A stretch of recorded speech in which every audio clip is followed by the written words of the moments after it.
Meus irmãos, a paz do Senhor Jesus, todos os estudantes do curso básico de teologia do Ceifa, você que estará estudando conosco, essa é uma aula inaugural, é uma aula de boas-vindas para você, tá bom? Quero dizer que isso vai ser muito edificante para o seu ministério, para a sua vida prática, e você, como mestre, agora será treinado para ensinar outras pessoas, tá? Então essa aula é uma aula inaugural, e eu quero fazer uma introdução aqui à teologia. Para que eu tenho que estudar teologia, professor? O que é teologia? Tá? Então nós vamos ver. Então, partindo desse princípio, o que é teologia? Muitos se perguntam, professor, para que eu tenho que estudar isso? E o que é teologia? Então vamos para a definição. Tá? Teologia é uma palavra de origem grega. Primeira coisa que vocês têm que entender isso. Tá? Então, Theos é igual a Deus.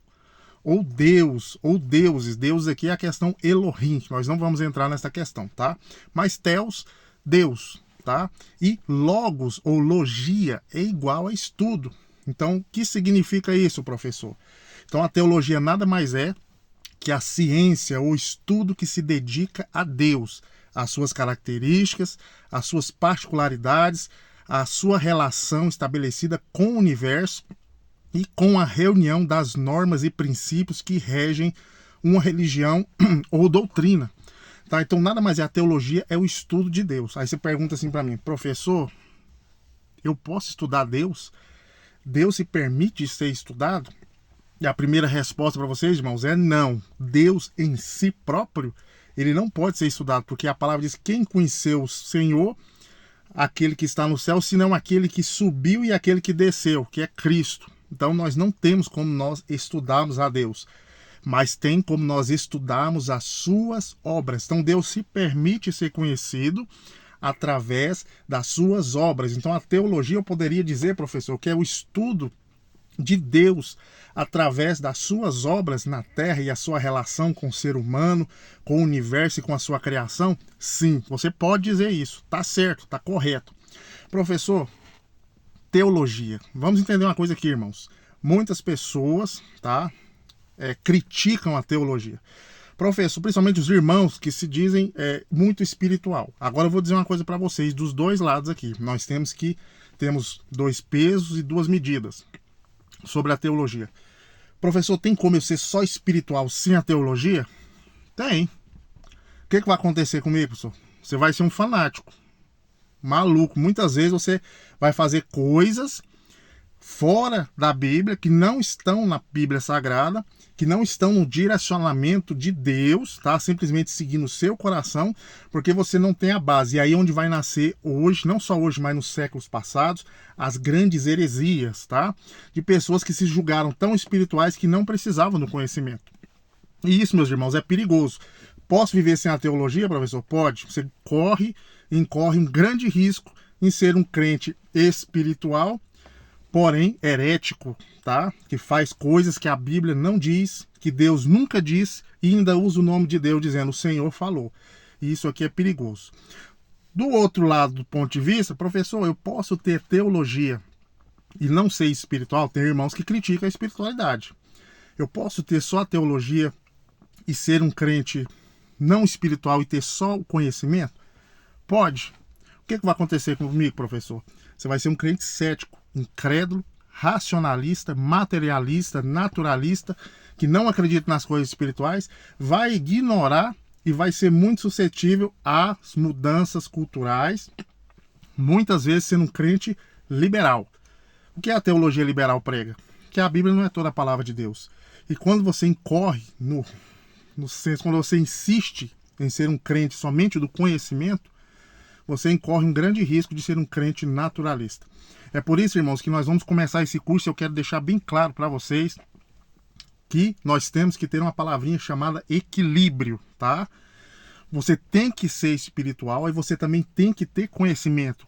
Os dois andam juntos. Jesus crescia na graça e no conhecimento.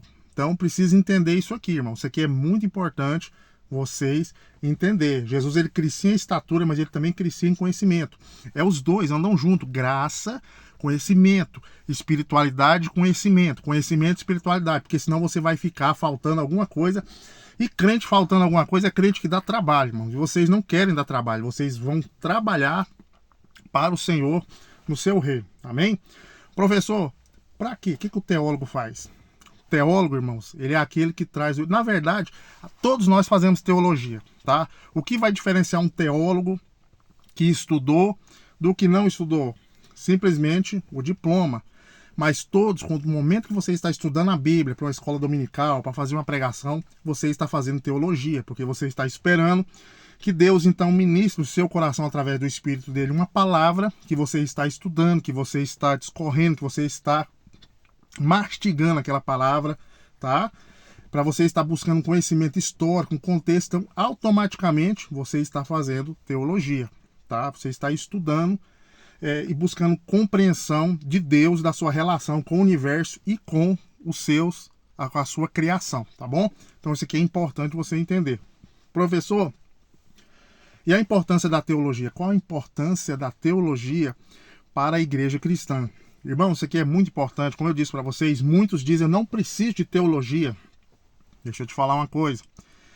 Foi por causa da teologia de homens que se dispuseram a sacrificar o seu tempo para estudar, que hoje nós temos a Bíblia Sagrada em nossas mãos, tá?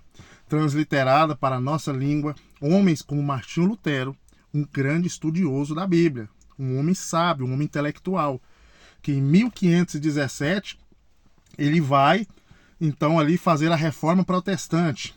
Claro que ela não veio só de Martinho Lutero, mas ele vai ser um grande precursor da reforma protestante. E é graças à reforma protestante na Alemanha e de tantos outros que vieram antes de Martinho Lutero, como Calvino, tantos outros escritores que se dispuseram a usar o conhecimento, a sabedoria, o intelectual para dedicar-se à palavra de Deus, que a Bíblia chegou até as nossas mãos, irmãos. Então isso aqui é muito importante. Qual é o outro papel fundamental do teólogo, professor? Lutar contra as heresias. Vocês sabem que no primeiro século, tá? E nós vamos estudar isso quando nós chegamos à matéria História da Igreja, nós vamos estudar isso. Ali no primeiro século houve grandes heresias, mas uma das heresias mais problemáticas do primeiro século foi o gnosticismo. O que é o gnosticismo, professor? A palavra gnosticismo vem da palavra gnosis, que significa conhecimento. Então, para os gnósticos, cristãos gnósticos, a salvação não vinha através de Cristo Jesus. Você não era salvo através de Cristo, mas você era salvo pelo suposto conhecimento recebido do alto espiritual, tá?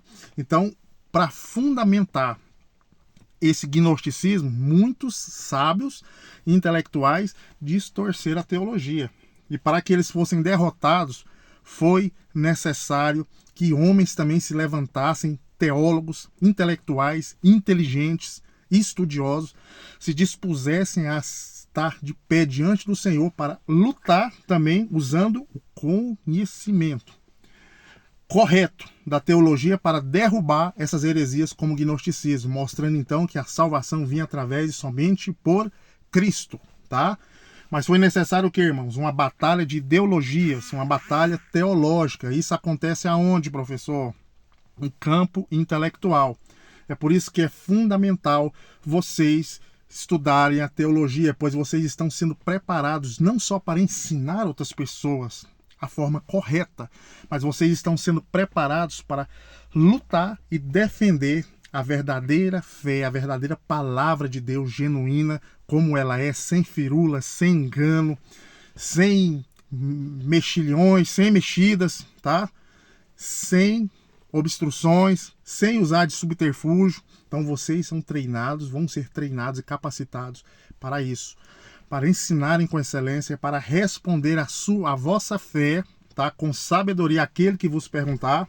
Então isso aqui é muito importante. O papel do teólogo vai muito mais além de que só ter um conhecimento e um diploma, mas ele é um defensor da palavra genuína de Deus. Amém, meus irmãos? Então essa aqui é uma aula introdutória. A teologia nada mais é que o estudo de Deus através das suas obras, tá? Tenho certeza que as nossas aulas vão ser muito proveitosas. Vou deixar esse vídeo aqui, todas as nossas aulas online, tá? Teremos aulas online, aulas presenciais, tá? E videoaulas. As videoaulas eu irei deixar, e quando formos fazer uma aula, uma live, eu irei deixar em uma conta que eu tenho no YouTube, um canal que eu tenho desativado, tá? Mas ele está lá ainda.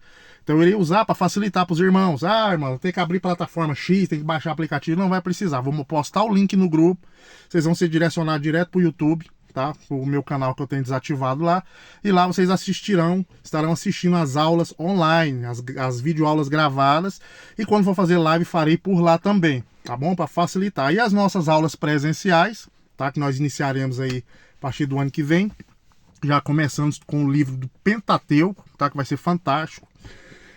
As nossas aulas, então, uma vez por mês presencial, nós iremos marcar o dia certinho para a gente tirar dúvida, para a gente se encontrar, para a gente ter comunhão e para a gente, então, ter uma participação. Eu tenho certeza que as nossas aulas vão ser muito edificantes e esse curso vai ser muito edificante e positivo para o seu ministério. Então, não deixe de fazer, vá até o final e indique também para aquele seu amigo que você sabe, aquele irmão, aquele crente, aquele obreiro, que tem vontade de fazer. Tá um preço acessível, tá muito legal e vai ser bênção para as nossas vidas, amém? Então essa é a nossa aula inaugural. Fiquem na paz do Senhor Jesus e até a nossa próxima aula, que será já a introdução ao livro do Pentateuco, tá bom, irmãos? Fiquem com Deus, a paz do Senhor. Fui!